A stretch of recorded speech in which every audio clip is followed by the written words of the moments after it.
talking anyway, so. Yeah. And we're live! Okay, let me unmute, or mute. Yeah, I don't want to be able to hear myself. What's up, Tyler? So you're a flying monkey, right? Yeah. That's how we've gotten connected, because you're a flying monkey? Okay. Yeah, I've been a flying monkey, or I guess you can call it now an AI. Tell me about that. Like, I think you started following me, and you're like... Oh, I think I started with Devin back in 2015. I remember I was in... Oh my God, I'm losing you. Oh, you are? Yeah. Hold on, it's just being gay. Well, I'll just put this... I'll just put the camera off right here, and then... Okay, now I'll just cut the camera off while I'm figuring this out. So yeah, I followed Devin's back in 2015. I think the very first video I saw him was of Cenk Uygur responding to the Paris shooting, and it's the one where he has the kangaroo ears. I just thought it was funny. And then I was listening to him because I was kind of like, a moderate at that time. I was like saying, yeah, I mean, that's not Islam probably. I was like thinking, well, yeah, but what's so different about Islam and all that? And then I started listening to Devin, and I started listening to the false equivalences between Christianity and Islam, and then I started listening to the problems of Christianity, and I was thinking to myself, this is interesting, but I might not need religion. And then I think there were a couple of catalysts that happened last year, and then I decided, like, yeah, maybe it's time for me to officially become an atheist or a skeptic. Okay, so this is recent for you. You haven't been an atheist that long, then? No, not really. I mean, I think what spurred it most of all was the Manchester bombing that happened in England, and I was thinking to myself, what is wrong with these people? Like, it's like they always say they're so peaceful and all that. And I'm like saying, this is an ideology. And then the other thing that happened was, like, there was a guy I have major respect for. He lost his daughter to suicide last year. And I just thought, like, this is probably the nicest guy I've heard of. I look up to him, and it's like, no cruel God would do something like that. Like, when you hear about hell and suicide, it's one of those things where I thought about for a long time. I think it started when I had a friend of mine in high school who was an atheist, and what happened was that he was drunk driving one night and he got killed in a car accident. And then I started questioning about, is God really good or whatever, all that stuff. So I think that's what started it for me. So now you're a hardline atheist? None of this porch shit, like apologetic shit? Here's what I see. I'm a guy who considers himself an atheist, but I don't consider myself somebody who has a problem with religious people. At least not yet, personally. It's like, you can do what you want. Like, it's your life. You do what you want to believe in what you want to believe, as long as you're not hurting anybody. So are you not against religion as an idea generally, then? It's something that I'm learning right now. I mean, I just recently came across books. I'm reading Sam Harris, and I read, I just finished reading Richard Dawkins' God Delusion. The Sam Harris book I read was Letter to a Christian Nation. And it really got me thinking. I don't know if you've read them yet, or... I've read all of Sam Harris and a few Dawkins books. Yeah. Yeah. I think... I've always been an atheist. I've never really believed in like a God or a higher power or anything like that, because I never had a reason to. And like my parents sent me to Sikh school, which is the religion of people from India. And I know a couple of Sikhs from Texas that are in the army with my dad. Cool people. Yeah, and I just never believed in it. I just never adopted the label of atheist until like 2011, which is when I discovered Dawkins as well as Hitch, and then the remaining four horsemen, and it just kind of went through there. Yeah. Yeah, that's interesting. Like, because my dad's in the army. He went to the army a long time ago, and now he's out of it. And when he was in the army, he was with people who considered themselves Sikhs. They actually had the turbans, like, in military fatigue. Like, you know, they had to get presidential orders in order to be permitted to do that. And so, yeah, I find Sikhs really fascinating. Actually, I've recently started studying them and all that. And But like, based on their what history, is fascinating to you about it? Like, I'm curious. I think the idea of a war. They used to be warriors at some point, like back in the history, and that kind of fascinates me, just personally. Yeah. But Okay, fair enough. I was just curious. yeah, but I mean, I'm still learning about stuff because, you know, you never stop learning every day. You always I learn don't something new. know. For some reason, I was always under the impression that you were older than me. What is your age? I am 27. I am, Okay. yeah. All right. That makes sense to me now. Yeah. I'm like, wait, you're a dentist, right? Is that what you're going to school for? I'm a dental student. Yes, Okay. I go to school in Detroit, which I know Devin hasn't spoken of lately in his past videos, which is kind of funny. But That's okay. yeah, I'm in my second year, and uh, I've learned different stuff. You learn stuff every day when you're in dental school, and it's like engineering and art at the same time. Yeah. Dentistry is an interesting profession. Like that's like you're like, hey, yeah, I want to work on people's mouths all day. I know it's not that simple, but like that's pretty much going to be a lot of what you do, right? Like, oh yeah. I mean, my dad is an oral surgeon right now. That's more online of just regular surgery. Like he used to he would go do cases like implants, or he would do like extractions, and then he would do sometimes gunshot wound victims. He was he served tours of duty during Iraq and Afghanistan. So you know cool. I mean, right now, me and my brother are interested in that sort of speciality, but you know, things can always change. Yeah, but I mean, how far in are you? You must be almost done. No.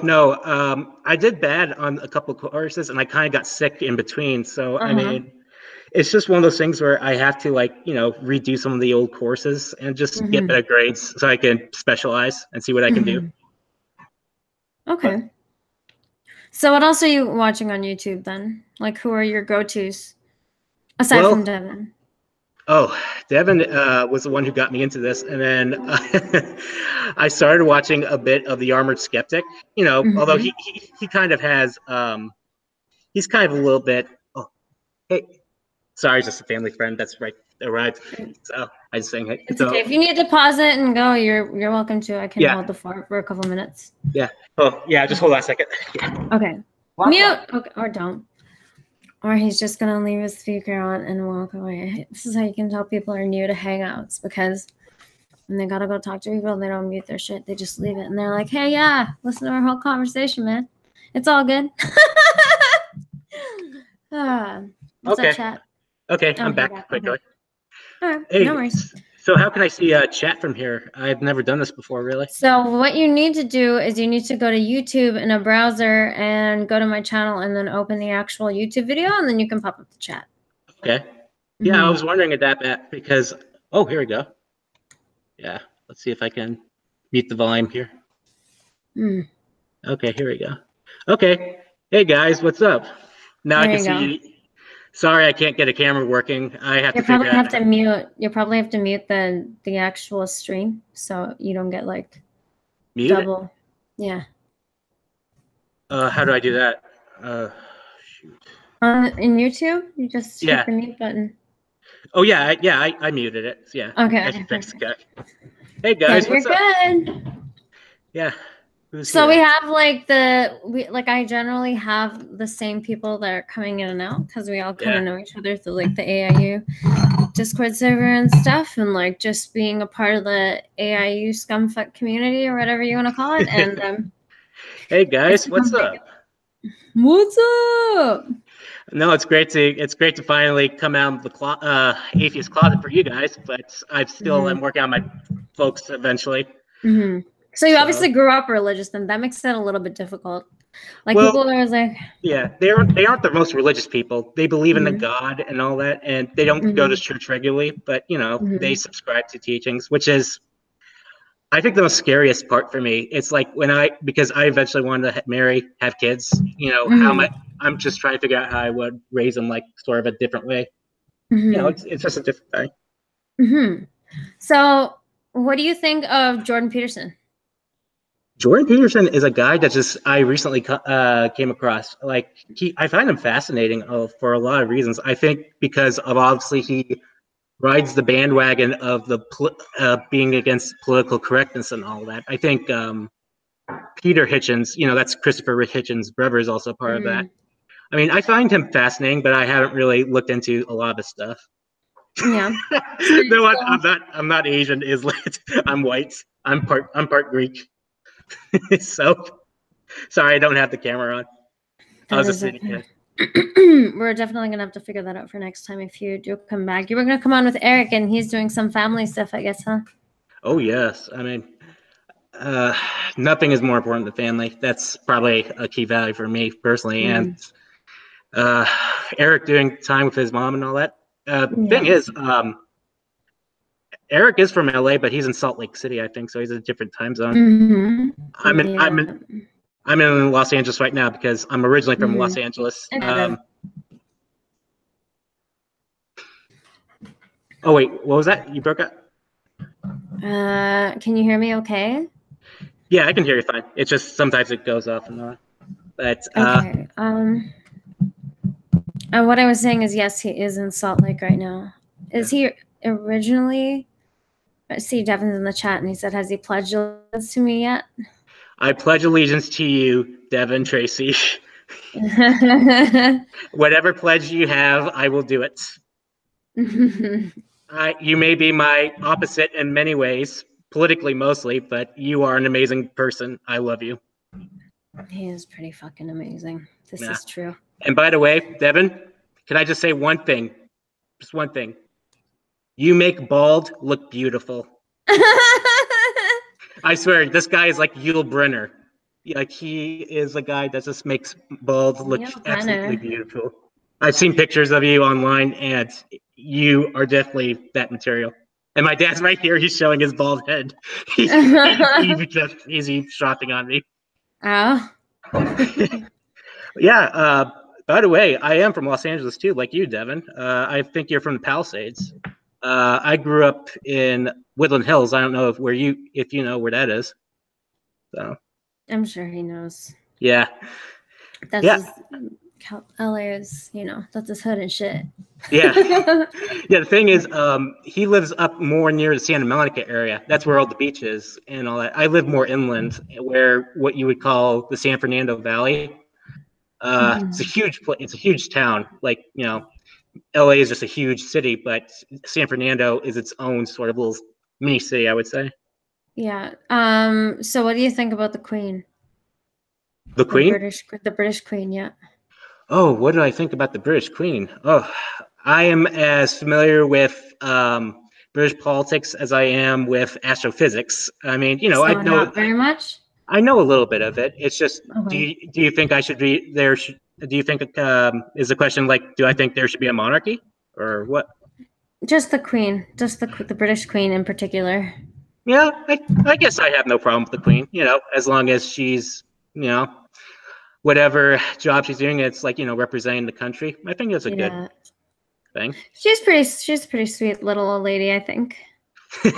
Yeah, she's like how old now? I think. I don't know. She's old though, but she's still kicking, man. Like she's still on her feet, walking around, doing the wave and shit. Like, can you imagine if I was her age? I would be gassed the fuck out. Like, it's just what an exhausting job to have to be around that much energy for so much of your life. Like that shit will age you. I mean, you've seen. Oh yeah. You've seen what happened to Obama, right? Like when he first hit office, he looked so young and so like. He looked like the kind of person that was gonna live forever, like Rowan once. People think, you know what I mean? He was like young and all that strapping and like had a lot of energy and like he went gray so fast. He got more wrinkles in his face. Not that I should talk. I mean, that's coming from me too, but you know what I'm saying, yeah, right? I wish I could age that well. I mean, he looks good still, even though he looks great. Yeah, I mean, I would say, you would see past presidents like Bill Clinton and George Bush,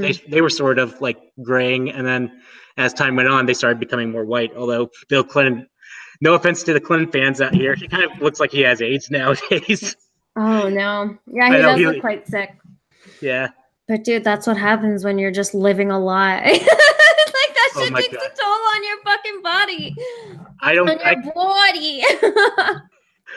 I don't think I can make it in a political career like that. It's just like, you know, you gotta have a thick skin for that. And, you know, I might hate you as president or whatever, but you know, bless you. You're trying to do your best. I just feel like so much attention like that and so much pressure like that just isn't healthy.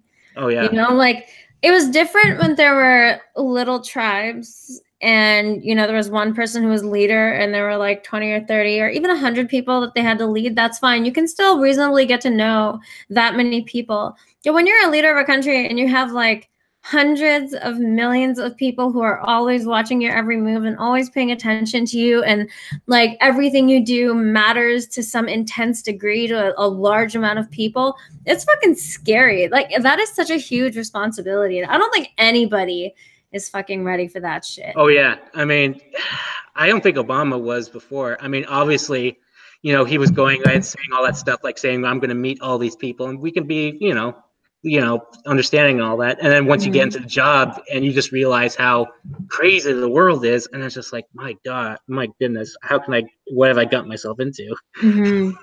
Exactly. I mean, of course, you're going to be in the history books, but then every single step that you have to take is important. It's such a huge cost, though. You know what I mean? Like when you look at certain people in history, their health always fails. Some fucked up shit always happens to them because, like, they're literally the weight of the world is on their shoulders. Like, can you imagine being a president or being a prime minister like Winston Churchill and FDR who had to decide to go to war? Oh yeah, FDR. Like, can you imagine just the psychological impact of like, yeah, we're gonna toss a few human lives into this conflict for country or for whatever reason, and like that shit you have to sleep with at night. Like I could never imagine sleeping at night. I don't think. Yeah, I mean, Winston Churchill was probably personally one of the best. I think one of the best leaders we've ever had. Like you know, I mean, I have yet to see that movie. What's that movie with Gary Oldman that just won the Oscar?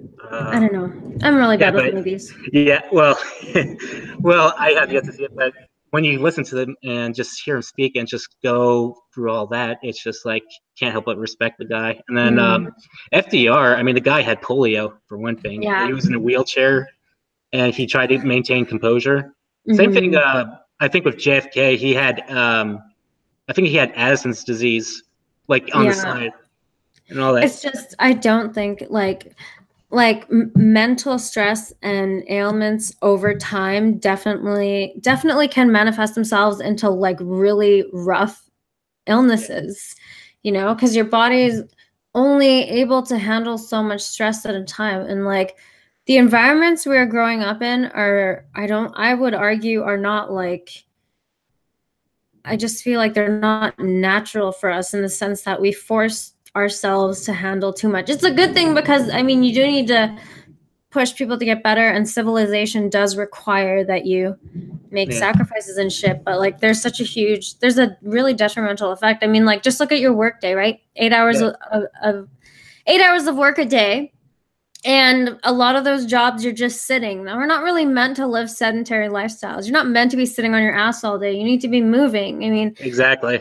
That's why there's so many fucking issues with obesity and all these other things. It's because everybody's sitting down. How do you feel about personal responsibility? Like, do you think that what's your opinion on obesity, like, and all that, like, you know, personal responsibility? I think people are responsible for maintaining their own health, and not just for themselves, but for the sake of everybody else. Because over here we have like socialized healthcare, right? So think about it this way. Yeah. There are like, it can take such a long time to get in for a surgery that's really necessary because you have people coming in there with preventable diseases that are taking up the spots that should be used for people who have actual fucking problems that they need to get surgery for or whatever. Like that, there's a cost to everything, right? And like, especially with freedom, the more people have freedom to make choices, this is going to sound very authoritarian, but just let me get it out. No, like, go ahead. The more freedom people have to make choices, the larger a chance they're going to make poor decisions for themselves, right? Like, we all want to lead lives of pleasure. And like, it creates a huge problem because, you know, in the long term, a lot of the decisions that are being made in the short term are causing problems that are affecting everybody else. So the health shit, for example, like, if you are somebody that can prevent yourself from getting some kind of heart disease because you can, you know, like, not eat all the food kind of thing, you should probably make the smart decision there and do that so that A, everybody else doesn't have to fit the bill when you need a heart transplant, and B, like, there isn't more of a strain on the medical system because of your poor health choices. Like, if we all thought about how it works all together as like a big system, we'd make better decisions, I'd think. But like, Yeah. I don't know. It just Can doesn't I seem. make a point about that, actually? Yeah, go ahead, Because go ahead. since I'm trained to be a dental professional, right? Mm-hmm. And my duty is to prevent as many caries and tooth loss as possible, because basically teeth and dental health is probably the most important health you're going to have. Because without dental health, you don't have good health at all. Because, you know, you eat with your teeth, you smile with your teeth. It's good for you psychologically to, like, you know. So what I see it is, like, for me as a doctor, I would like to remind people, like, you know, this is your life, and I'm here to help you and give you the right choice about this stuff. Like, you know, because I mean, essentially, you're the one that's going to be eating. You're the one that's going to be like brushing your own teeth and all that. So, and eventually, like, if I have to go in there and help you with the with your periodontal disease or gingivitis or whatever you're having, I mean, I will take care of it. But you ultimately, what you do is up to you as an individual. Well, yeah, maintenance is always up to the individual. Taking care of yourself is always up to the individual. You know what I mean? Like, it's never good to just make the worst decisions possible and then just do whatever. I'm reading Carter Cole's playing "Fuck this socialist shit." Eat as much as you want. I'm not going to pay for your medical bills. But see, the thing is, like, I believe in universal health care. Yeah. It's just too expensive an enterprise for, like, when you have people who just can't afford shit. You know what I mean? Like, and you can't be like, oh yeah, well, you made yourself fat, so you fucking pay your bill. Like, that's not how it goes, which is kind of the shitty thing, which is why I think I mean, the funny thing is, you know, we debate Obamacare in our country right now. I mean, I think, I don't know, did Trump veto it, or in one of the bills that he did? I don't even know what he's doing anymore. So anyway, but we have what you would call socialized programs, like, you know, you have Social Security, you have like Medicare, Medicaid, and all that. I mean, take for instance my personal situation. My grandpa lives across the street from me. You know, he lives with his grandma. He's a Vietnam veteran. He was a doctor too. He was sadly, though, we found out he contracted Agent Orange in Vietnam, and he now has developed Parkinson's disease. He has Lewy bodies, which is sort of like the same symptoms as Alzheimer's. And, you know, he's 100% disabled. And the VA is just a very bad system. It has so many problems with it. I mean, Veterans Affairs you're talking about? Yeah, I think because, you know, you have to prove all this stuff. Like, yeah, he was at Vietnam and all that. There was another case I read in the LA Times about some guy who developed blood cancer from the same sort of thing. And so, I mean, it's just obviously, I'm not against these programs as a principle. I mean, if I could snap my fingers and, you know, if people were happy and just live a capitalist-free life, you know, without socialism, that'd be good. But, you know, I'm more of a realist now. I'm a realist about this stuff. So, I mean, I do believe what I believe in as a healthcare professional. I believe in universal access to healthcare. Well, I mean, isn't that kind of a given?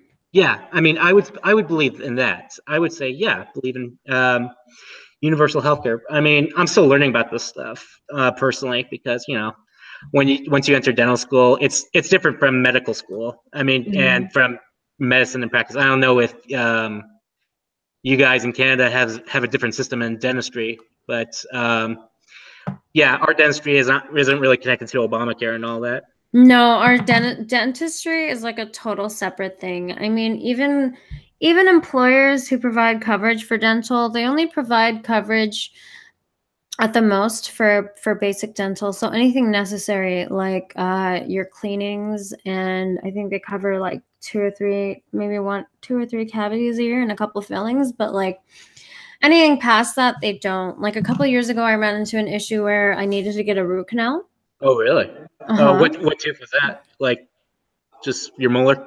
Yeah, the top right molar over Yeah. here. Oh, yeah. So I got it done. The procedure was covered, but the crown was not. And the crown is like $1,500 here. The thing is, Oh, like, really? yeah, like a lot of the it's a cosmetic process, right? So as long as the necessity is covered, even though like in that situation the crown is absolutely necessary, because without the crown your tooth will get fucked up and you can't really eat things on it, right? Oh, It's so yeah. Yeah. weakened by the drilling and by the hollowing out, so it's necessary. It's weird, a lot of things they don't cover. It's Yeah. unfortunate because I Yeah. know, like, if you have too much plaque buildup, you'll have heart issues, and like your teeth actually affect a lot of other parts of your body Oh, that you you would mean not think. oh, do you mean plaque on the teeth or plaque on heart? No, Uh, plaque on the teeth is bad for okay. your heart. Yeah. Okay. Yeah. Mhm. Okay. I was I just mean, wondering about obviously that. plaque in your heart too, but plaque on your teeth is actually really bad for your heart too. Oh, really? What's Yes. I what's don't sad know. about it? My dentist told me about this a while ago, but Never heard of that before. over time, if you have like too much plaque buildup, apparently it can. I'm reading Red Guy's comment. Plaque on plaque crime. Yeah, seriously. Plaque on plaque crime. Sorry, I just got this. But anyway, It is all good. so do you have an article on this? This might be interesting. Yeah, I'm gonna look for it.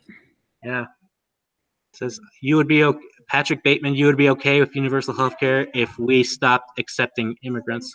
Well, I'm not against immigrants, Patrick. I mean, I am definitely against illegal immigration. I think it's a problem. I mean, I've lived in California, I've lived in Texas, and I have nothing against immigration. In fact, most of the Mexican people, they are, as a group, they're great when it comes to family. Like when you experience them on a first-hand basis, like I have, you can really tell they have great value with their kids. You know, they have a good structure. So this is from Colgate, but there's a few articles that are out here that say that some cardiovascular diseases may affect your oral. No, wait, that's not what I'm looking for. That's Periodontal okay.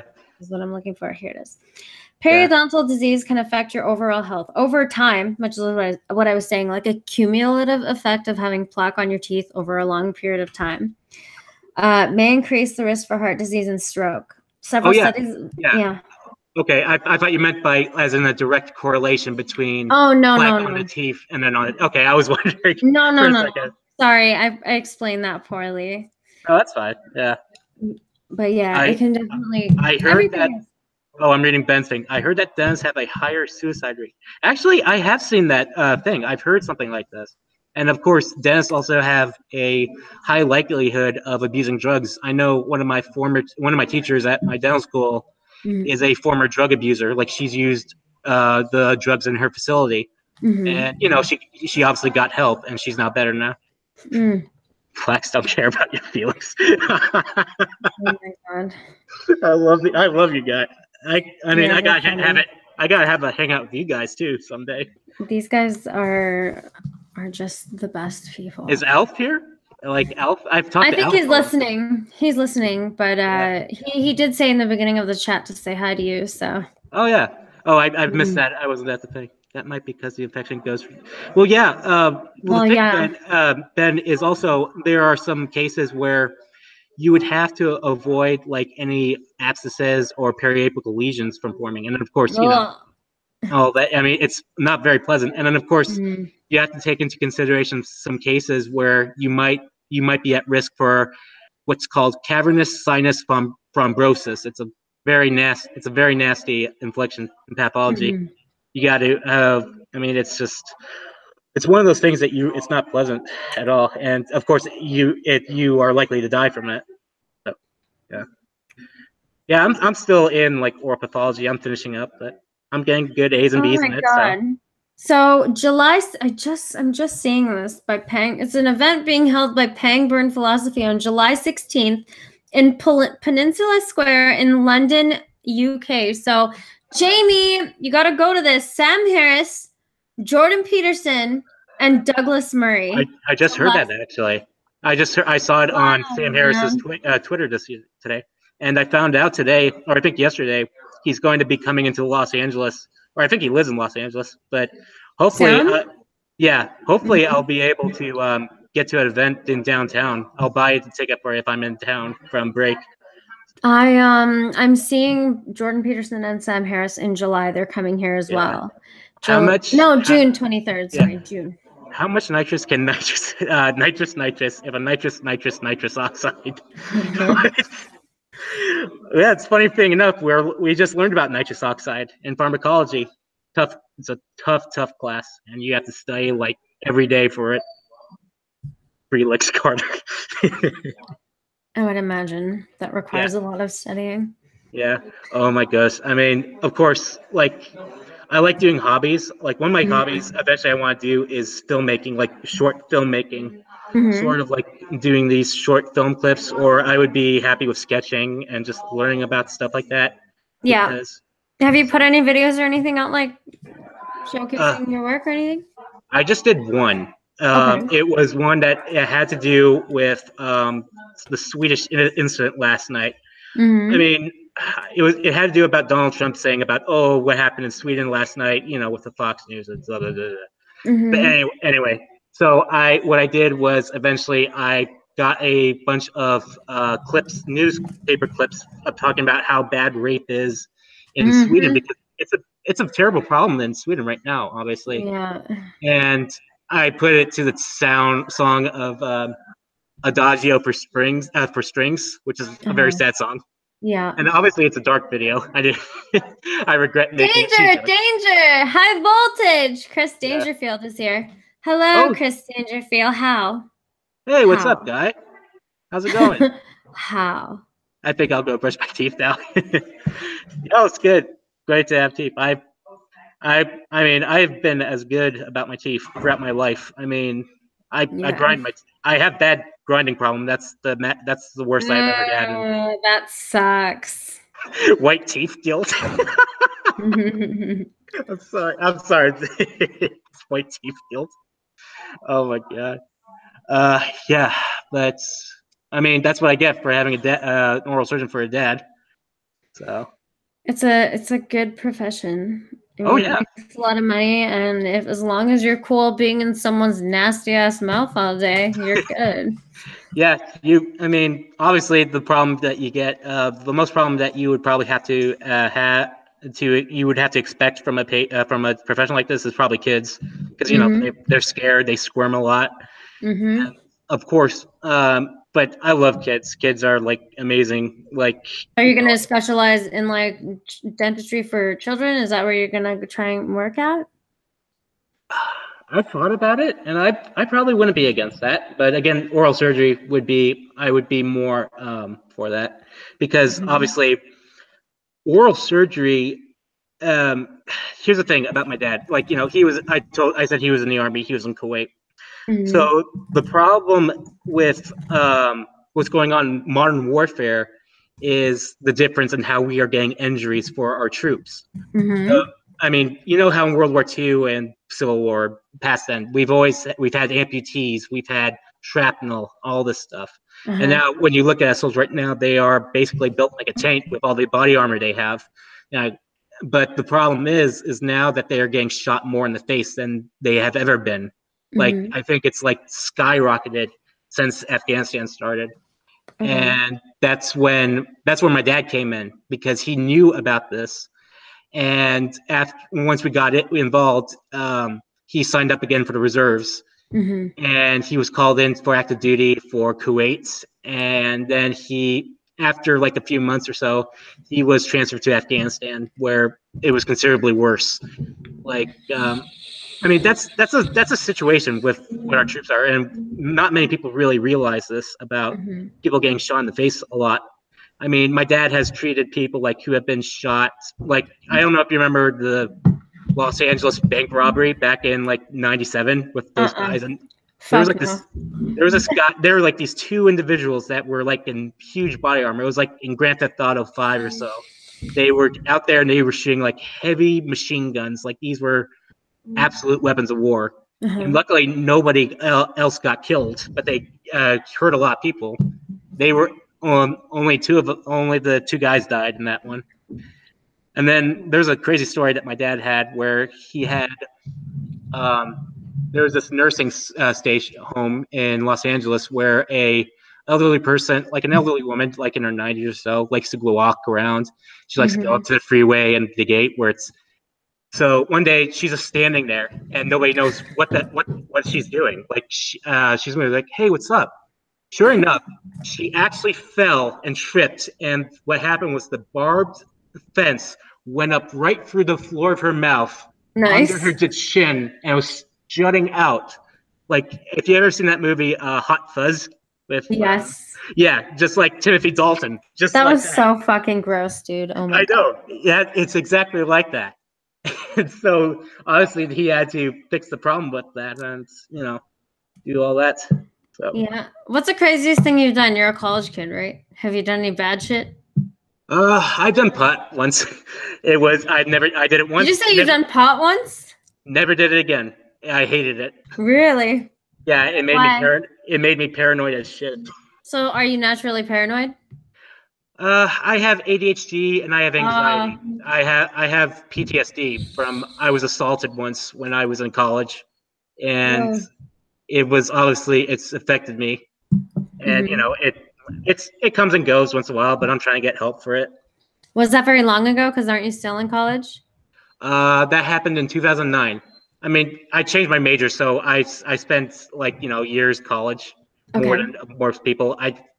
I started with biology, then I graduated with anthropology. Yeah. Are you still in college or are you done? No, I'm not doing any school right now. Are you done with it? I did go to school and I ended up doing something I didn't want to do, so I quit partway through, which was nursing. Nursing was my. Oh, nursing, yeah. Yeah. Yeah. Rape is good, true or false? Wait, what? Rape is true. Rape is good, true or false? No. So false? You sure? Yeah. You want to phone a friend? Oh, I'm missing the chat. I haven't seen it yet. Oh no, I'm not. I'm just trying to talk shit. That's what I'm trying to do. Oh, you're yeah. Yeah, definitely. So new to this. Like you're so innocent minded and you're just like, oh, I know. Oh, he's asking a serious question. Oh, rape. Wait, where did that come from? Hey, lady.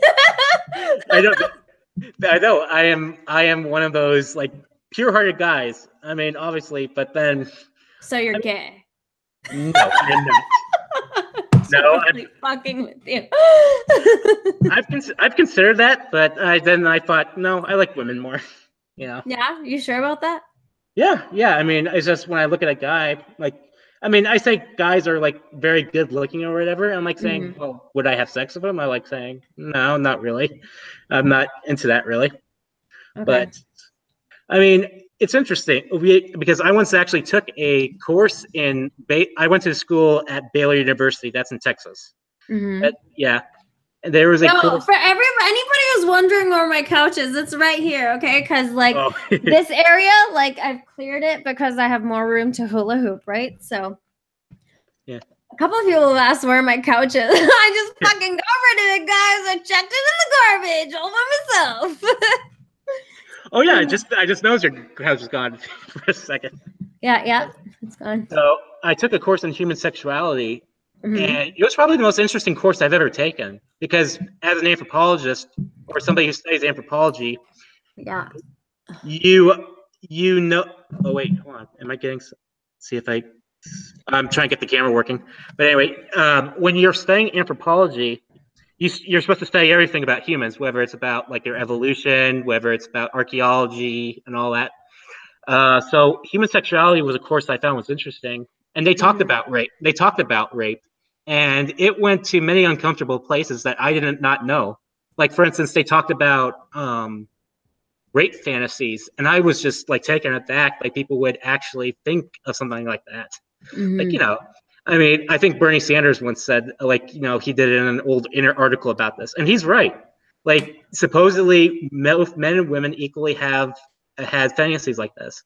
Obviously, it's no alternative to like consent at all, like completely opposite.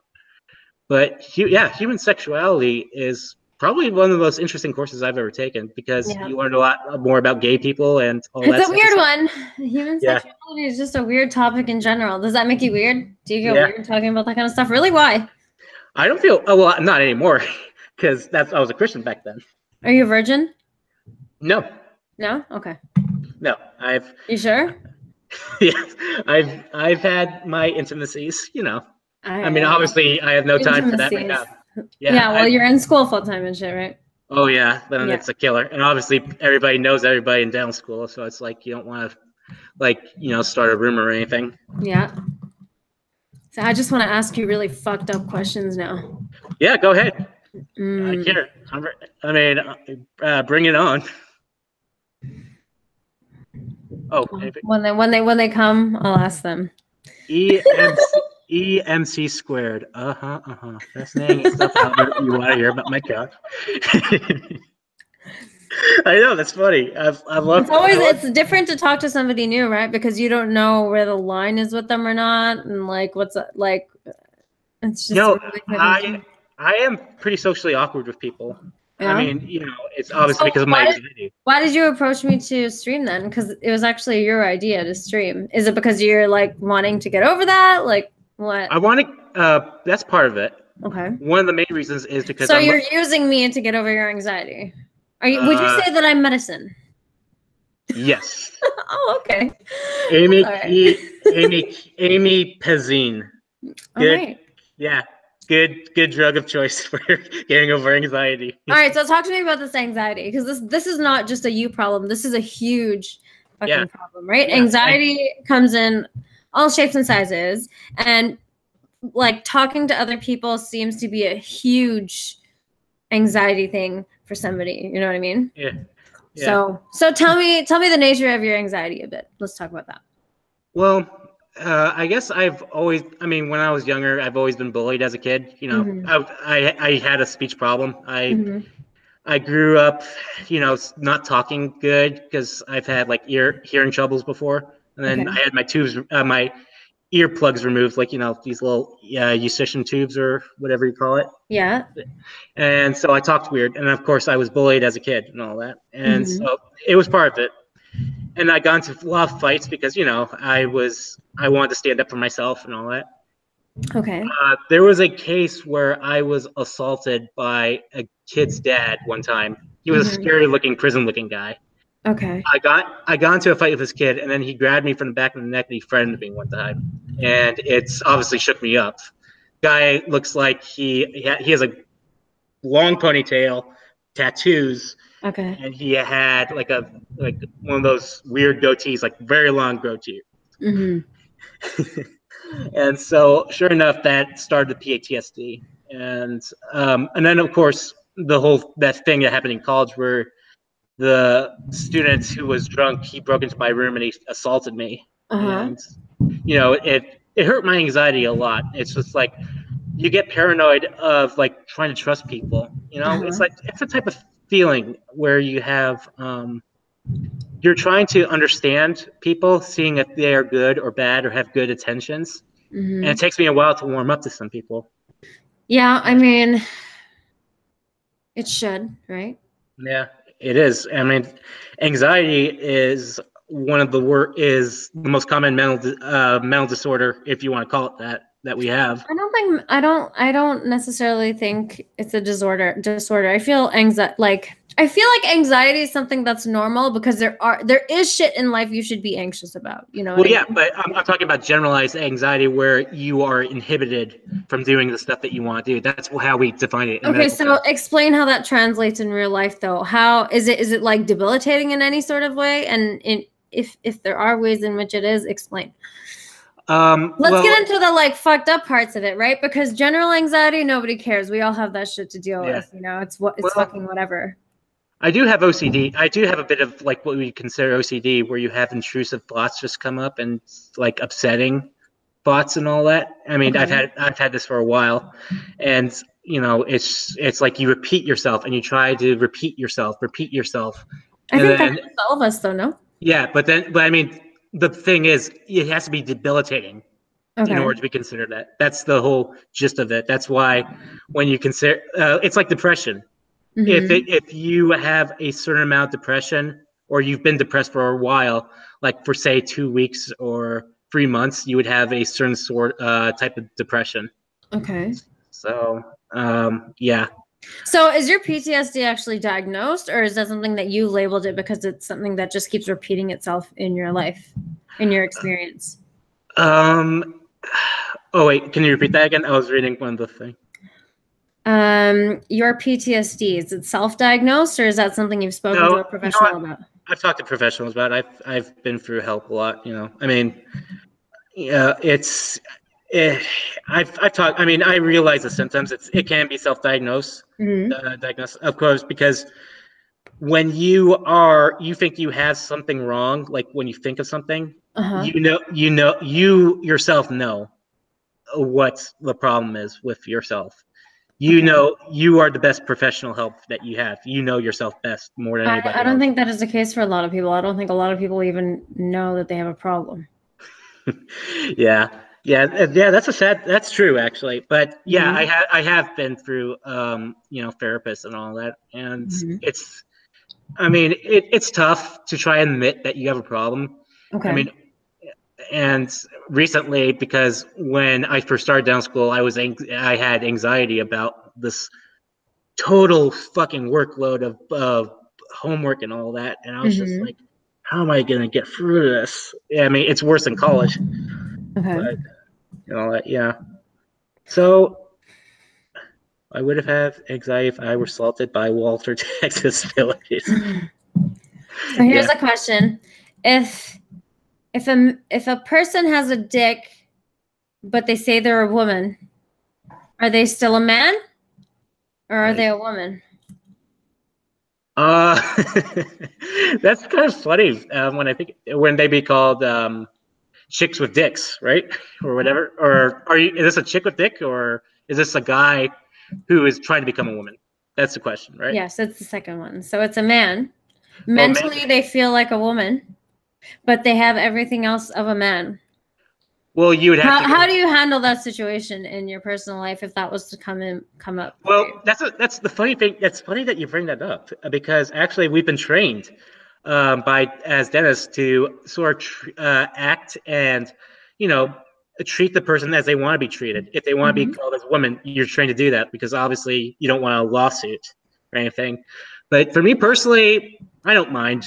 I mean, obviously, I'm sure there is something a little bit off about a guy who think at that point, but people like Blair White's, like I'm totally cool with. You know, Yeah, that's fine. But would you say Blair's a man or would you say she's a woman? I'd say she's a woman at this point. I mean, she transitions well. I mean, Blair for White is a man. yeah, but I mean, I'm like, But if I were to interact with Blair White, I would acknowledge her as a female because that is what she wants to be yeah, acknowledged as. yeah. Is that not a reasonable approach to the situation? Because I don't give a fuck how much you feel like something. In real life, you're still something else. I I I would accept that. To what Yeah. degree do you think I should participate in someone's identity? Well, oh, identity is a new subject for me. I have recently But that's got in. exactly what it is, isn't it? Yeah, it's a new subject for me that I've been to for just over a year now. I mean, obviously, I don't. I still need to look into it and just understand it because, But what is there to look into? well, I study anthropology about this. Like, you know, because we've been taught about, you know, stuff like obviously biology is sex. That's what it is. And then, of course, we were taught about like gender is influenced by sex. You know, they're different things, obviously, and that's what a lot of people try to that's what people try sometimes overlook. They don't understand like there is a difference between like there is a slight difference because you know gender you have gender roles and all that. These are things that are developed by a Gender society. and sex are the same thing. How can you say that they're different? Gender roles refers to certain things that men have been known to do for a while and certain things that women have been known. You're talking So about, yeah. I just don't understand how people separate gender from sex, because gender is derived from sex. It is. That's my point. That's what I agree with you on. Okay. But it's like, here's the thing. I was taught that sex is biology, like, all the XY chromosomes that you have in your body that you're born with. I mean, that's how you are for the rest of your life. And whether you are born with Down syndrome or some other type of genetic hereditary disorder, that's different. But then when it comes to gender roles, a gender role would be something like, what a society, it's sort of like, it's been a while since I've done this. I mean, it's been like over 4 years. So do you think society has decided since the beginning of time that the men were the hunters and the gatherers and the women were the childbearers and caretakers? Do you think society imposed those rules on the genders or the sexes? I think I think it's definitely related to sex because, men are stronger than women are. I mean, would you acknowledge that, generally speaking? Well, yeah. I mean, I also acknowledge gender roles, and I don't think that gender roles are social constructs. I think that gender roles have been around because this is how we've developed the species. There are certain trends in behavior for each sex that are generally exhibited by males and generally exhibited by females. Now, you may fall out of those general trends of behavior, but that does not fucking mean that those trends in behavior don't exist, because you don't like it and you're not like what people generally consider female. Yeah. Like I said, I mean, this is stuff that I've studied a while ago, and it has been a while. But I would definitely like to talk about this again if this ever comes up. But Well, we're talking about it now, so. Oh yeah, well yeah, but I mean, I'm obviously, I'm very rusty on this stuff right now, but I do agree with you on the points because obviously gender roles came from the beginning of time. I mean, the men being the hunters and the females being the caregivers and all that. I mean, obviously it came from the factors that came from sex. I mean, like I said, males being stronger and females being obviously taking care of children. They give milk, they give nurture, they give Why do you need to reference anthropology? Like, isn't it just very straightforward? Men have dicks and women have vaginas, and there are situations where there's in betweens and shit, but like it is a binary thing. You know what I mean? Yeah. Yeah, I would agree. I would agree. Like, I wouldn't say I'm not one of those people who thinks gender is merely a social construct. I mean, obviously, it's like if it develops from who you are born as. That's what I would say. So you should. Oh, he hates LGBTQ, but he'll clean your molars like a bitch. No, I'm pretty ignorant when it comes to LGBTQ issues. I'm learning. What? Okay, so with your very little toe dipping into this pool, what is an LGBTQ issue to you? Like, can you think of any off the top of your head? Oh, like what do I have a problem with? With all that? Well, I think Blair White was talking about this the other day about the gay community, like sort of as a collective. Wouldn't you say it's sort of like I think she referred to it as a cultural Marxist sort of thing. Okay. I think because obviously, let's get this out of the way, guys. I'm right wing, I'm generally, but I am pretty liberal on like social issues. I would consider myself a libertarian. I am for like gay marriage and all that. I've accepted all that. Okay. And was that difficult for you to accept two men getting married? No, not really. Sex, does that make you weird? Well, obviously, I don't know many gay people personally, but I mean, I've talked to them, and I've learned a lot of stuff about them. And of course, it's important that as a healthcare professional, I be like, bring awareness to them how they are the most likely group of people to be susceptible to HIV transmission. I mean, I'm sorry to say that, but that's the truth of the reality. They are the most susceptible group of people, and we as dental professionals and health professionals in general have to just keeps updates with them, and just always talk to the dental professional about it. Like, I mean, a libertarian by Eldos. A libertarian. A libertarian. Oh. I would say I'm a conservatarian. I believe in a constitution. Like constitution, good on that. I would say my personal favorite atheist that I love listening to besides Sam Harris is probably Penn Jillette. Hi, Chris Dangerfield. Yeah. Penn Jillette, I haven't listened to much of him for quite some time, actually. He had a brilliant TV show which got me into the skeptic community. It was called Bullshit. Mm-hmm. It used to be on Showtime and all that. It was a brilliant fucking show. I mean, it totally. And there was some stuff back then I disagreed with them on it because I was a Christian at that time. But now, looking back, reading it, I'm like saying, "Wow, these guys were right all along," and they were making really good common sense points. It was a good show because it was a really balanced show, even though they did take a side on some stuff. But they made people on the opposite aisle listen. And I'm all for that. Thumbs up. So, what issues are important to you, if you had to? As I believe in small government. That's just how I've always grown up with. I believe that a small government and a very liberty-oriented economy is good. I mean, of course, I'm not going to be an economist. I mean, I'm not going to be an expert on this stuff. An economist? Economist. Economist. Yeah, I mean, obviously, I don't have the answers to what's going on right now with tariffs and all this stuff, but I do believe a small government is the best government for a small business, I would say. Yeah.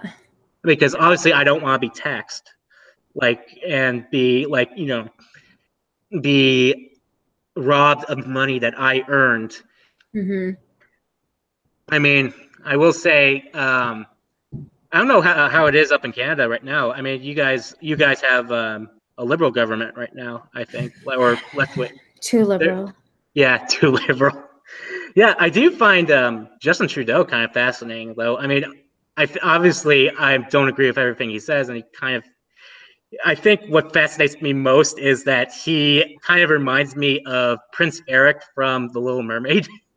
Just the way because of the hair and shit, like aesthetically. Aesthetically, yeah. I mean, he's a very handsome-looking guy. I mean, no homo for you. Not that there's anything right with that, right or wrong with that. But yeah, I mean, I think I've seen him lately try to do stuff that kind of reminds me of Putin, where he tries to showcase himself, like being a guy, showcasing himself with, in a public image. Like, how Putin is trying to be shirtless on horseback and all that. What do you think he's trying to, like... What message do you think he's trying to put out by posing in front of a camera like that? Well, I think he's trying to be show equality is good and all that. And, obviously no problem with equality, sharing in different cultures. But obviously he kind of comes off as pretty silly for me. I mean, I mean, I'm not one to lecture compared to what our commander-in-chief is like. I mean, obviously, I would rather choose somebody else. I would rather have a different Republican than Donald J. Trump. He's not a Republican. Yeah, I was talking. I think you've heard of Josh. He's just an idiot. Yeah, Josh. He used to be a flying monkey. He was telling me this exact same point. He was Josh who? I forgot. The only Josh I can think of when I hear the name Josh is Josh Banco. Oh, big nose Josh, to think that black people are dogs, right? That's the greatest debate I've ever heard. Sometimes I listen to it and I just laugh my ass off. Would you say that you're racist or not racist? No, obviously I mean, I acknowledge the facts about, certain groups of people having better advantages, what Devin has been saying. I mean, he's spot on. And I studied this stuff because, there's differences in intelligence and all that. So are you a racist, yes or no? No. Okay. Obviously, that would be bad for business. Do you think it's racist if, like, I was just attracted to white guys, or if a guy was just attracted to black girls? Is that racist? No, If they have a preference? it's just a preference. I mean, obviously, if let's say like a guy, if gay guy is attracted to to other men, I mean that's the same. I mean, sometimes you just can't help it. Okay. Right? Sometimes though, sometimes you can't help it, or all the time.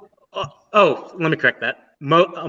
Definitely, almost all the time, you cannot help it unless you have some crazy willpower. In what situation do you think you can help what you're attracted to? If you are a complete isolationist and abstain, like stay away from the rest of the world, like But follow yourself. that just means you're abstaining. That doesn't mean that you've overcome what you're attracted to. Yeah. Oh, okay. Yeah, that's a fair point. So, yeah, I mean, obviously, you would be. I mean, I'm not attracted to most African American girls. I mean, Mm-hmm. there are a few out there that I've been attracted to. Racist. There's a few that I've been attracted to. I mean, obviously, I'm Oh, in. you're walking back your story now, so you can virtue. Virtue, where are you, Gary? So anyway, I have a recent interest in Jewish girls. They are something, like Israelis particularly. Mm-hmm. Gal Gadot, who's now Wonder Yeah, Woman. Don't yeah, get me started. Oh my gosh. yeah. She's beautiful.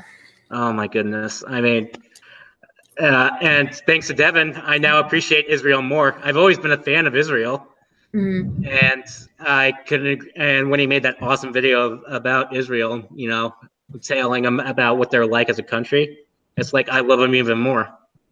They're amazing. I mean, just learning about them. I hope to go to their country one day, and hopefully marry an Israeli woman. I would be totally down for that. Well, now that you've broken the hearts of everybody in the chat who isn't Israeli. Oh, I could be I mean, oh my god, I'm totally kidding. yeah. She's like the only Israeli woman that looks like that. I've seen a couple. Yeah, there's a bunch of good.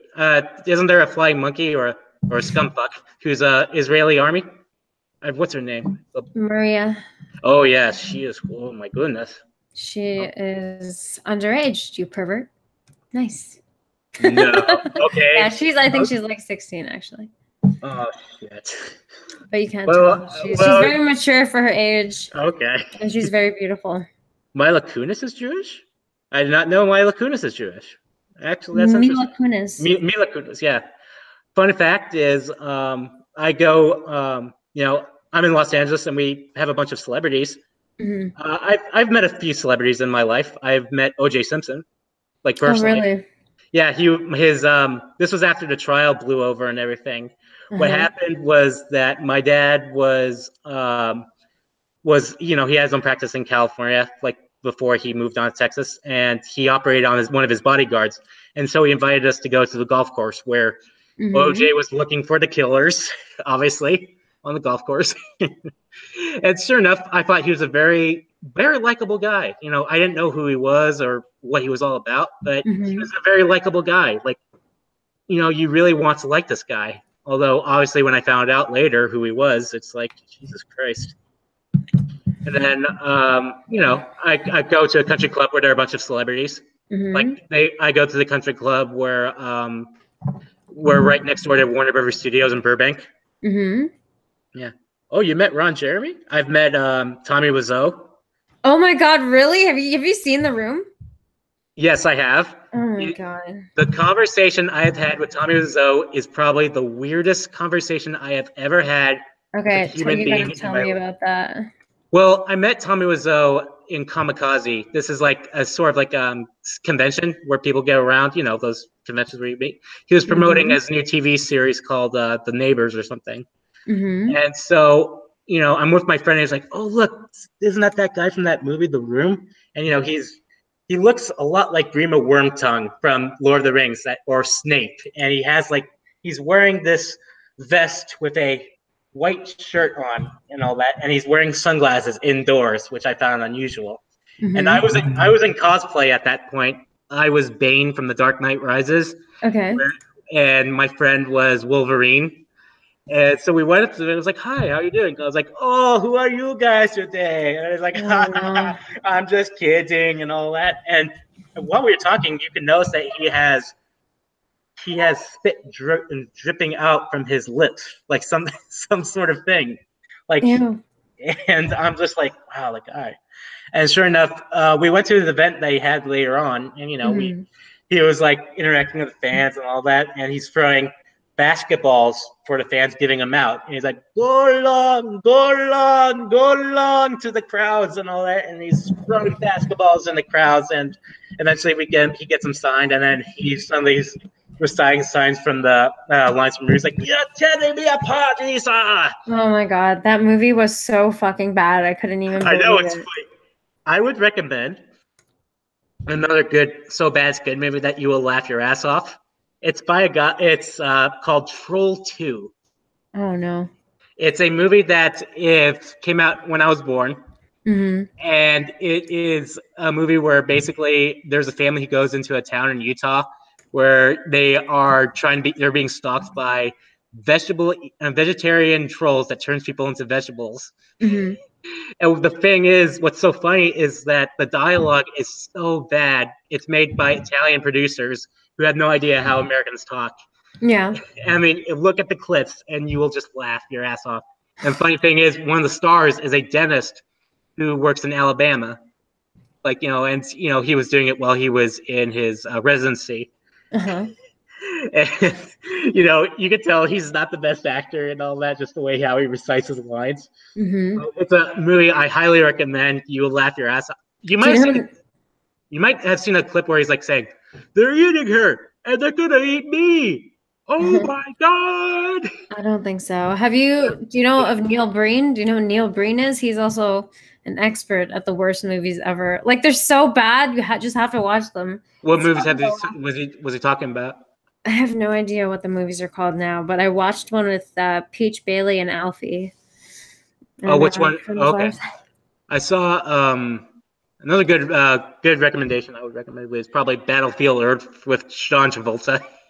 Battlefield Earth, is that like a Netflix thing, or do I have to search for it Well, elsewhere? I don't know. I'm sure it's somewhere out there, but it's a movie that's based off a L. Ron Hubbard movie book or whatever. Of course, Mm-hmm. that's a guy who did Scientology and all that. Go Mm-hmm. figure, John Travolta. I mean, bad acting, bad filmmaking overall. It's enjoyable to watch. And Mm-hmm. then what's another good one that I recommend? Freddy Got Fingered, I would say, is a so bad it's good. I hated it. Was That's that with Tom Green? Yep, that was when Tom Green had a career. Yeah, I haven't seen him around at all lately. Yeah, yeah, He's fucking old now, isn't he? yeah. He hasn't really aged well. He's like, is he in his like 60s? I might be misjudging his age. I would say he's 50 at this point. Like, Oh, okay, never yeah. mind then. I Not mean, very old. yeah. I mean, obviously he doesn't have a career, but Freddy Got Fingered has developed a cult-like following among Mm. people. Now it's getting more popular. I still think it's a terrible movie. I mean, all around. I would consider a popular movie that's so bad it's good is probably Transformers 2: Revenge of the Fallen. Oh my god, I thought those movies were really bad. The first one is good. I will No, grant the first one was good. Yeah, I did like the first one. Yeah, because obviously it had a Steven Spielberg sort of feel to it, and Michael Bay was restrained about it. Mm. And then obviously Revenge of the Fallen was just so batshit crazy. It's like saying, and then you have like you have the racist black robots and Mm. then all that, and then you have the robot with giant balls or whatever. I'm like, come on, guys! And then you just screenplay all throughout. It's so enjoyably bad, and Uh-huh. I just enjoy it. Yeah. I, I but there are some bad movies that a lot of people don't like that I do genuinely like. Like Mm-hmm. like I do like Batman v Superman. I swear I do. I mean, yeah, when I first saw it in the theater before Mm-hmm. anybody else did for WB, I saw it and I was just like, I understood what Zack Snyder was going for, and I Yeah. loved what he was going for. And by the way, Zack Snyder was the guy who I told you about, whose daughter committed suicide. Unfortunately, Okay. Mm-hmm. he is a guy I have absolute respect for as a human being and as a filmmaker. just because he's an artist. And then I think eventually Batman v Superman will become like Blade Runner. I People haven't will seen that eventually. movie yet, but I heard it was not very good. Well, it depends upon where you stand, because obviously the original cut got rid of a lot of plot points that were needed for a story. The problem is that people had with Batman v Superman was because it deconstructed Superman and Batman like they did with Luke Skywalker in recent Star Wars movies. They took a daring approach to it, because I honestly always found Superman as sort of a perfect guy, like what you would call a Gary Stu. Like, you've heard the term Mary Sue going around. I would say Superman has always been a Gary Stu for me for a lot, but seeing him in Man of Steel and all that, it brings a lot of humanity. It brings a lot of humanity to him, as a character. And then when you see Batman, it's probably the best Batman I've seen, because Batman. Okay, what Batman are you talking about in that particular movie? Yeah, personally, as a Batman character, What's his Ben name? Affleck. Ben Affleck. Yeah, I mean, he brings so much grit and close to the original Dark Knight Returns graphic novel. Okay. But the problem people had was that he killed people, and that was a problem that I understand, because there was always saying Batman doesn't kill people as a character. But I would argue, think about this. Batman said in the movie that he's had enough of these people, 20 years of Gotham, they're still bad people. What are we going to do about it? So, I mean, obviously he has no qualms about killing some people now, or at least committing manslaughter at best. Yeah. Okay, what else? What else goes on with you? Like, what do you do in a day? You like movies? I do like movies. I try to learn how to sketch nowadays. I'm trying to learn how to sketch teeth for the thing and all that. So I don't have much time to watch many movies, especially in the movie theater. Two movies I saw were Black Panther, and I saw Shape of Water. Yeah. And what did you think? I loved Shape of Water. I'm a huge Guillermo del Toro fan. It was a beautiful movie. All in all, it was like a modern fairy tale. And of course, I understand people aren't going to like the whole Grinding Nemo sort of angle to it. Yeah. Do you know who Andy Worski is? Yeah, I've heard of Andy Worski. Have you watched any of his shit? No, not. I really do want to see that. I was just going to ask you what you think of him, but I can't because you haven't watched him. I kind of find him. That's a stuttering guy, right? Or right wing guy. Him. Yeah. I mean, he kind of comes off as a little bit unlikable at some parts, but I can sympathize with him because he has a speech problem like I did once and all that, and But he's in hot water now. He has that what do you call the rape gate thing with the condom? Oh yeah, I think people are kind of blowing that out of proportion. Yeah, I mean, obviously, what he did was a bad thing. I mean, obviously, it's something. I mean, it's bad or whatever, but I would say, I kind of like his stuff. I mean, I think he's right wing, isn't he? Generally, or well, no. Oh, he's not right wing. No. Okay. Maybe he is now. I don't know, but I've always known him to. He's on the left. Yeah. Yeah. I have been trying to get into. I've been listening to some left leaning people. I mean, obviously, I listen to Devin all the time. I don't agree with him a lot, but I love the guy. But I have been trying to watch a little bit of Steve Shives, and it's sometimes unbearable. It's like I want to take my pills and just OD rather than sit through some of the stuff he said. That goes to a point that I was thinking about that we could talk about. What's that? What do you think about male feminists? Do you think they are full of shit? I think they're gross. Yeah. I can't stand them. I think that's just like. Yeah. Okay, if you want women to feel like they're adults, first of all, feminists themselves are pretty patronizing to the idea of women. Like, we want to be able to make our own decisions and do everything on our own. Yet, women who actually disagree with them by their own thought and on their own independently, they have a problem with. They want to be treated like there's some kind of like gift from the gods or something. You're talking about the women, right? Yeah, but the male feminists are like this too. Like, there's been a couple of really awful videos that a couple of them have put out that are like, "We're so sorry on behalf of all men," and nothing is like a vagina dryer more than that. You know what I mean? Like, it's so gross. I don't know. I mean, I think you've heard of Joss Whedon, like, you know, the writer. I mean, I think you've heard of him cheating on his wife a couple times with like. Yeah, that came out. I mean, this guy is a guy who promotes himself as a feminist, and then it turned out he was cheating on women behind the back of his wife and just being absolute jackass to them. I mean, Joss Whedon is a talented writer, but right now he fucked up Justice League afterwards. I really haven't seen that yet. I mean, saving it. It's an enjoyable movie, but considering the previous movies that Zack Snyder had made, I think he had a vision. Like when you listen to Kevin Smith talk about the movies and all that, and what was supposedly in the Snyder version or whatever, and it's like saying, you know, this guy had a vision. Let's have the Snyder Cut release and let's get that finished. And then obviously, with Joss Whedon, he recently also compared ICE agents, that's the immigration control people, to Gestapo agents, which I find offensive. You know, obviously because you're comparing people who have systematically killed Jews and all that to people who are just simply trying to like enforce laws that we have and not kill people. I mean, well, words don't really mean anything to people anymore. Well, I know, but I know, but I mean, still, I mean, I think it's worth calling him out for it. Oh, for sure. This guy is a sick individual for thinking like that. But anyway, back to sick individuals. I don't know if you ever heard. There's this guy that used to be a movie critic.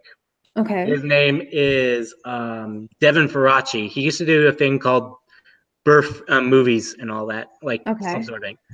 What happened is, like, this guy looks like fucking Saddam Hussein just came out of the rat hole. Like, you know, he's a bearded looking guy if you look him up. And so what happens is, like, he was a male feminist who, you know, he's going around and he was an outright bully to people, like absolute bully. Like, he would go and like bully people, like producers of Transformers movie, challenge them to fist fights, and he would be like very mean to filmmakers and all that in general, and like very mean-spirited guy. And also it got to the point where he started calling people who criticized the Ghostbusters as sexist. Like, I don't know if you ever heard of the Angry Video Game Nerd on YouTube. No. Well, he's a famous YouTuber, and his name is James Rolfe. He is one of the most least political people I know. Like, absolute no agenda. He said he wasn't going to see the Ghostbusters movie because, you know, it's just like, you know, it disrespects the original, and it might be good, but, you know, I just don't think it looks good.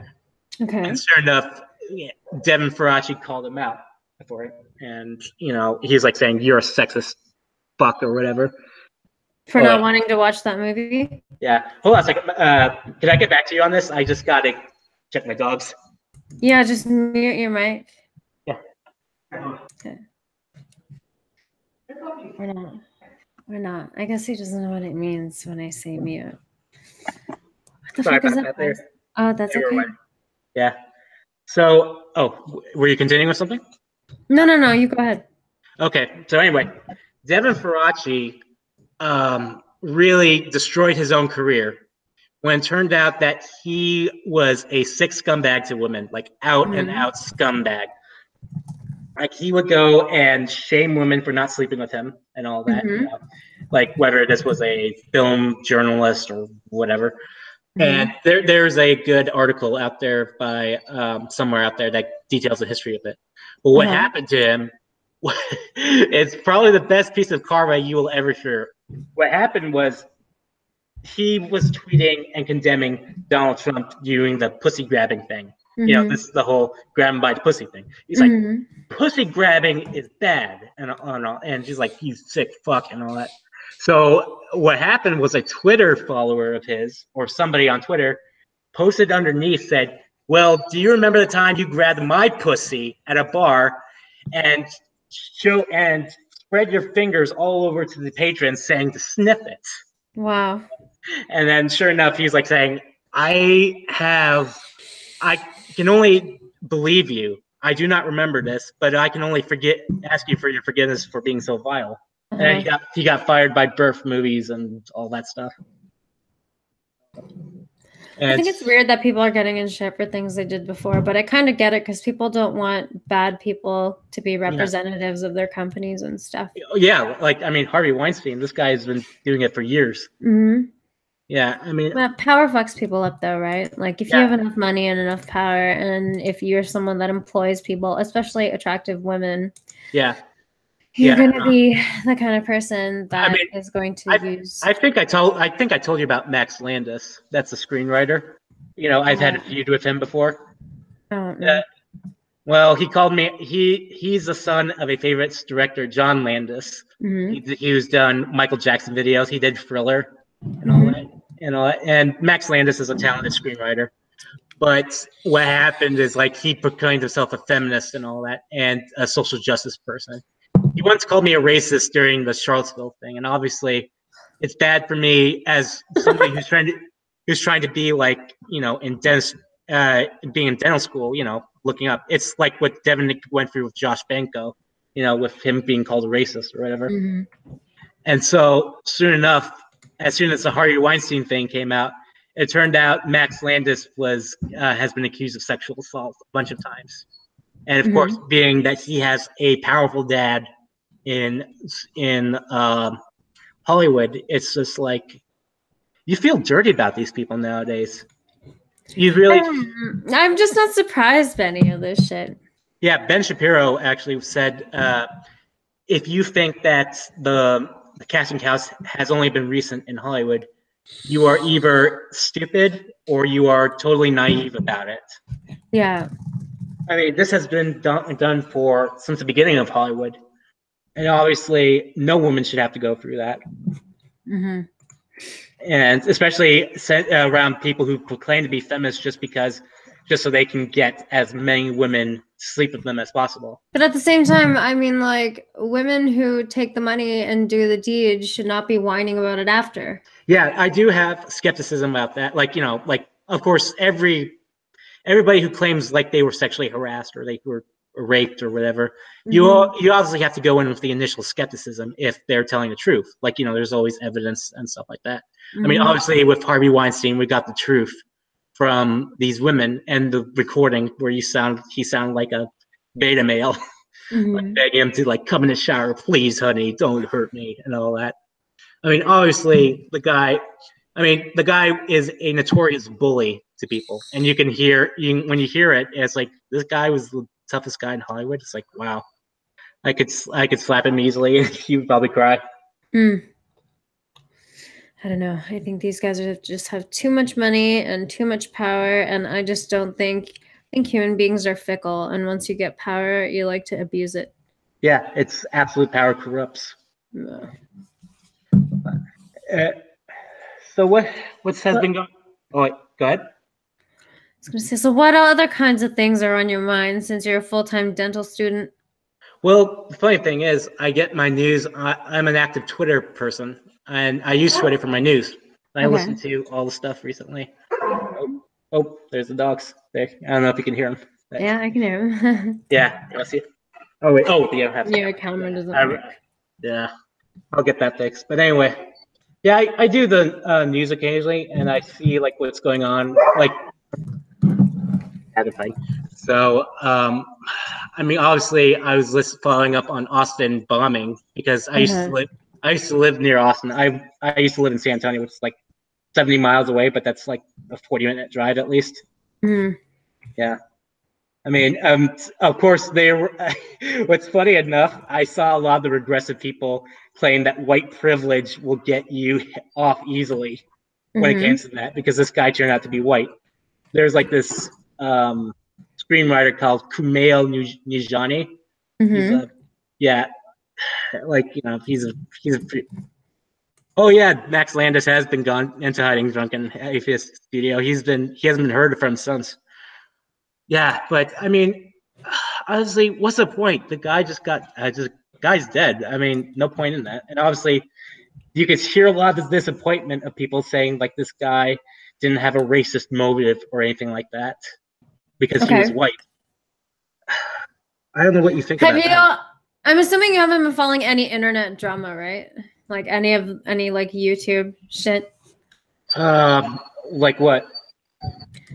So Devin released a video within the last couple of days of this girl named Erin and this other girl named Sarah Hatcher who just like went at each other, and it was just like, are these flying monkeys? Used to be flying monkeys, and it's like the trashiest shit that you've ever heard or seen, and like, oh my god. Like they're streaming right now, so I just like went to go look. And I think I know Aaron. I've talked to Aaron in a private chat with a group of other flying monkeys and former flying monkeys. That's Eric invited me to it. By the way, has Eric been talked? Eric's not available yet, or what? No, I don't think so. He hasn't even responded, so he probably won't be joining us. Oh, that's fine. But yeah, I think we've been going for like almost an hour and a half, so I'll probably cut it short, probably like 7 or 10 minutes, 10, 15 minutes or so. Oh, that's fine. That's fine. And then we'll do another one later. Oh, another time. Yeah, I'll enjoy. Yeah, I do want to do sometime with Alf. I just recently discovered his channel. Who? Alfie. Oh, Alfie. Yeah, I just call him Alf because he has Alf the character. Yeah. Well, we all call him Alfie. His name is actually Alfredo. Oh, really? Okay. Yes. That's why he's Alf. Yeah. Yeah. Oh. But yeah, these people, they used to be in flying monkey chats all the time. And I don't know, after the whole Trump thing happened, they just like went off the deep end, and some of the shit. Oh yeah, we need like white people need to fucking make more white kids so that we can continue the white race and shit, and like the alt-right people. Yeah. Oh, they're fucking nuts, man. And it's so funny, like, I mean, obviously I don't see them as a threat yet. I mean, obviously they're not a threat, period. They're fucking stupid. they're stupid. I mean, obviously some of the people are just like trying to be alt-right to be hip and cool and all that, and then there's people like Richard Spencer, who I think kind of believes in what he's saying, even though he believes in batshit crazy things. Mm-hmm. But ever since Devin, I've called him the Nazi from Schindler's List just because he looks just like him. But yeah, he does. I do agree with Devin a lot when it comes to the alt-right. Like, obviously they have batshit crazy ideas, but I mean, they're not. Though they're kind of harmless for the most part. I mean, it's just like, obviously I'm not going to take them seriously and believe in what they say, especially when they say to stuff about Jews and all that. Well, they're just really, I just don't really know what to say about them, and I wish they wouldn't reproduce or have any children, because I don't think we need any more of that in the gene pool, quite frankly. Yeah, I mean, obviously life will always find a way. Like, it's just how it is. Like when it comes to like Hispanics or whatever, because actually in California, Hispanics now officially outnumber white people. Like in the majority, and that's just been a trend that's been going on for a while now. And but I don't think it's going to be something that's going to be happening anytime soon. And obviously, the only concern I would have when it comes to like, losing white people is probably because most white people are on my side politically, like, with policies. And obviously, if Republicans or Libertarians want to get their shit together, they would want to be like improve their messaging with people who are not typically Republican. That's that's only my concern, really. So. But, thanks to Devin and you and other people, I've really come to respect liberals a lot more, like true liberals, and not the regressive people that I've used to think were kind of cool. Like, obviously I've had enough of Cenk Uygur and the Brown Buffalo and his Young Turks things. Yeah.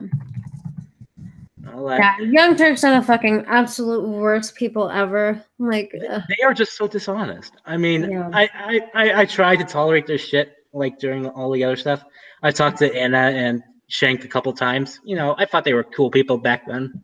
But then when I started listening to them about how they talk about Islamic terrorism and then talking about like strawmanning people and all that, I'm like saying, you know, are these really good people I really want to listen to? I mean, obviously you got to listen to them to get their points to deconstruct their arguments. But yeah. They don't have any arguments. It's just Well, no, really. it's slander. It's downright nastiness too. I mean that's why I prefer being right when it comes to a lot of the left. I mean, the left is kind of no longer liberal now that I think about it. It's become so Authoritarian, regressive, and just outright batshit crazy. And obviously, this is going to hurt them in the long run.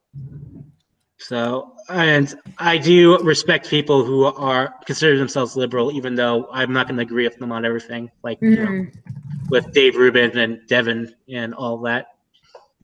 Yeah. So, Dave Rubin is just not very smart. Yeah, Dave Rubin, I find him likable, but I have yet to really sit down and listen to him lately. I don't know what the problem is with him nowadays. Like, what's the whole deal about that? What? Sorry? I find Dave Rubin likable, but I don't know the whole story, like what's going on. Like, oh, like is he like you know, Devin making videos about him? Or at least I don't remember what the whole issue was. Is it because he's like kind of Dave Rubin just pretty much sold out to the right to make more money. Oh yeah. I could kind of see that. Although I do think like, you know, people change. I do kind of see like people change and all that. But the funny thing is I do like Dave. Like I do think like he, you know, I listen to a lot of what he says and you know, there's some stuff I agree with him on and I think he's still I don't know if he's still liberal in any other parts, but yeah, I mean, I listen to liberals a lot. I listen to when I can. I mean, obviously, I listen to Devin Tracy. I mean, don't get me wrong. Even though he doesn't talk about liberal stuff nowadays, I still love his shit, and I agree with almost everything he has to say, personally. And whenever the next video is coming, I don't know what he's making right now, but I am so excited. Yeah. But I'm the reason why I did this to stream with you personally, Amy, is to not only break out my comfort zone, but it's mostly because I have questions for atheists, like you know, what can I do growing up? Like, what can I do for my kids when I have them and teach them? Do you think? I mean, could I possibly? Do you think it's possible that I could marry a Christian woman or whatever? And you know, we disagree. I mean, that's really up to you, right? I know that I personally could not marry somebody who was religious because that's such a fundamental value for me. Like, okay, yeah, like to be an atheist isn't just, oh, I need you to adapt the label. It is indicative of critical thinking, right? Like I need to be able to talk to you about your beliefs and shit. And especially on that one issue, I do have a problem. I don't have a problem with Christians or religious people as long as they mind their own business and don't, pardon me, try to push that shit on me. But when it comes to having a life partner or somebody that I want to spend my life with, the fundamental values at the very least do have to be kind of in alignment. Right. I mean, obviously, you have to if you want to marry somebody, you want to love them, right? That's the I mean, my cousin is one of the most Republican women you'll ever know, and she married one of the most Democratic guys you can know, probably. And they've been together since 2004. Two great kids, you know. So I think these things are possible, although I'm still learning about it. Okay, so you said a couple of years you've identified as an atheist now, like a year or something? Since March of last year, I've officially decided to call myself an atheist. But I'm still in the closet when it comes to my family members and all that, because I recently lost my grandma. Like she passed away at the age of 99 and a half, and honestly, I didn't want to hurt her. I didn't want her last memories of me, like you know, being somebody who turned away from something. I think I would like to make her happy and all that. But then I think eventually the time will come will I have to step by my family and just say, this is who I am now. You know. Would you say you're an anti-theist? An anti-theist. What's the difference between an anti-theist and an atheist? I've never See, really. in my head, there really shouldn't be a difference. They should go together like this. But then you have people who are like, I'm an atheist, but I defend other people's right to be religious and do this outrageous bullshit. Basically, like, are you for the book, or are you okay with the book, or are you against the book? Like, I'm an anti-theist. I do not agree with any of the Abrahamic religions, and I'm against them. Oh, Straight okay. up. I don't think I'm at that point yet. I mean, I definitely, since I believe in, like, you know, like I said, I have conservative values when it comes to Constitution. I do believe in a person's right to, like, you know, think what they want. But I would rather that we would progress into a society we won't need religion eventually. That would be great. That would be a great prospect. I mean, like I said, I just finished The God Delusion by Richard Dawkins, and then I finished Sam Harris's thing. But I mean, Which, The End of Faith? no, that's the Letters to a Christian Nation. Oh, yeah, that was a good little book. Yeah, yeah. So I was, and then I bought a couple of other books recently that I'm going to be looking at. I'm reading. Right now, I'm reading a book called Banished, which is based on one of the Westboro Baptist Church members leaving the church, and you know, talking about her story and all that. And so far it's interesting. And I have God is Not Great by Hitch, and then Excellent book. yeah, and then I have recently bought The Selfish Gene by Richard Dawkins, although I don't think it's based on atheism yet. No, that's a really good book. Yeah, and then there's this other book I think I got, but I am interested in getting more of the books from Harris and Hitch, and hopefully I'll get into Dennett soon. But then obviously, and then eventually, you know, I have to balance it with my real life and all that, and my all my dental life. So we'll see about that. Okay, that's cool. So, if you need to have a little bit of practice, I know that I'm like, I'm gonna sound like such a douche, but I don't even really care. I am generally a pretty warm person. I think people find it easy to ask me to do this kind of thing because I'm pretty open to having conversations and talking. So, you know, we can definitely do this again if you would like. I'll try and get. I had a fun time. Sorry if I talk too much, but It's okay. We're fine. Yeah, but no, definitely if Eric came along, that would be great too. Yeah, and it'll get a little bit weirder. Yeah, I know. I've had my chats with Eric, but he's a fun guy. And hopefully I'll get my camera working and figure out how to do this. Yeah, I don't know what the hell the problem was. That kind of sucked, but that's okay. I mean, like next time if you do come by, the same people come by, so they'll know who they're talking to, right? To some degree. Yeah. Okay. Well, you stay part of the chat, and if you want to jump in there, say how you do that. I'm gonna hang out here for a few minutes, and then I'll end it in a bit. Okay. All right. Hey guys, I'll see you guys later. Okay. Thanks for hanging out, Tyler. Take care. Bye.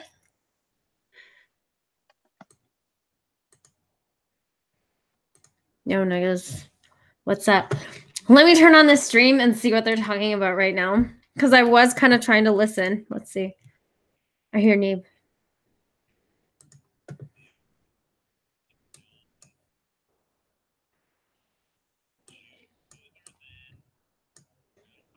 The word Jew has come out of Neeb's mouth. What a surprise.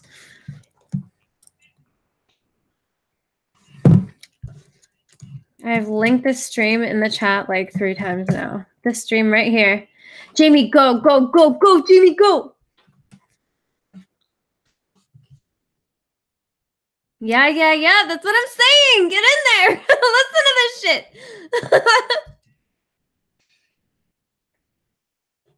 Flame the chat. Flame the chat. I'm not going to be able to because as soon as I say anything, I'm out. They time me out and shit.